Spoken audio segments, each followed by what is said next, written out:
find bobby pins when I needed them. Nice to meet you. As I held out my right hand, I noticed the tips of my fingers were stained a virulent shade from the vermilion I had been using while painting angels' robes, and my thumb was smeared with the burnt umber glaze I used for antiquing. Cindy shook my multi-hued hand with her firm, clean one. We gazed into the crypt, our flashlights illuminating slices of the inky interior. What's with the Egyptian motif? I noticed another pyramid nearby as well. It was popular in the 20s and 30s, when a lot of the Great Pyramid excavations were going on. I'm trying to decipher some of the hieroglyphs, but I think they're mainly decorative, Cindy mused. It's funny, there's something special about this crypt. People bring things here all the time. A lot of them sit for a while, meditating or praying or talking to themselves.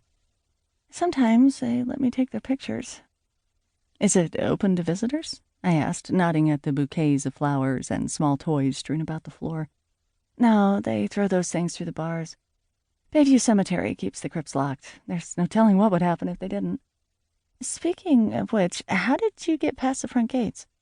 I'm working nights, so I've got a master key, I said, playing my flashlight's beam across the interior of little Lewis's sepulcher. I was taking a break when I noticed your light up here on the hill and got curious. But what are... I squeaked, jumped, and dropped the light.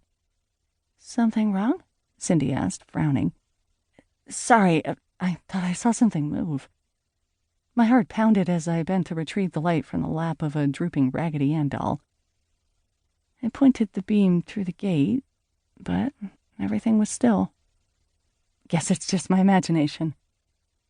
Cemeteries at night, Cindy said with a shrug as she crouched down to zip up the camera bag.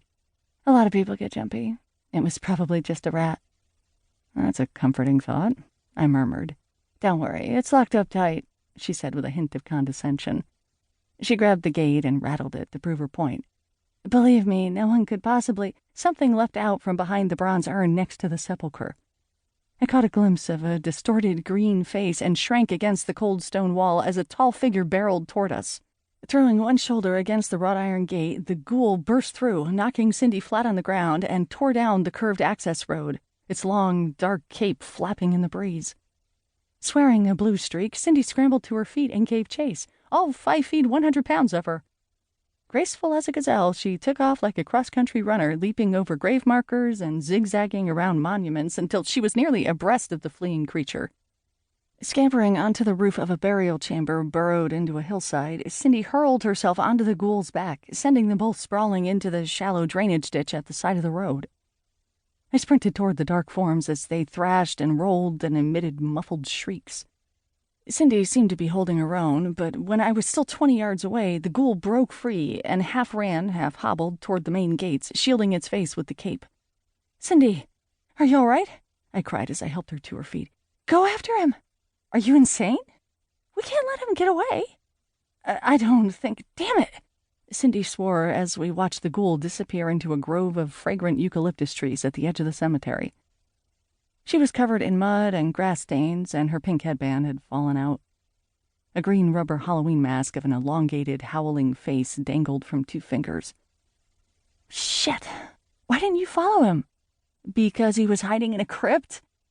Did you at least get a good look at him? She asked, her lips pressed together in dissatisfaction. I closed my eyes. Tall, thin, green? I know that, she said waspishly, shaking the Halloween mask at me. I think he had white hair, I offered, recalling a glimpse of stringy hair on the neck of the retreating figure. Are you sure it wasn't a wig? I guess I wasn't, focusing, I said. My artist's eye usually took note of anatomical details, but during midnight encounters with graveyard ghouls, all bets were off. I looked at Cindy warily. What kind of person tackled a ghoul in a cemetery? I'd like to know what he was up to, Cindy muttered, brushing dirt from her blouse. You said people like to hang out here, I replied, rescuing her pink headband from the ditch and shaking off some leaves. Isn't that what you're writing your dissertation on? Respectable people hang out at crypts in the daytime. At night, you're looking at a whole different breed. We're talking druggies or Satan worshippers. Ick, I thought. Still, she continued, junkies and Dark Lord types.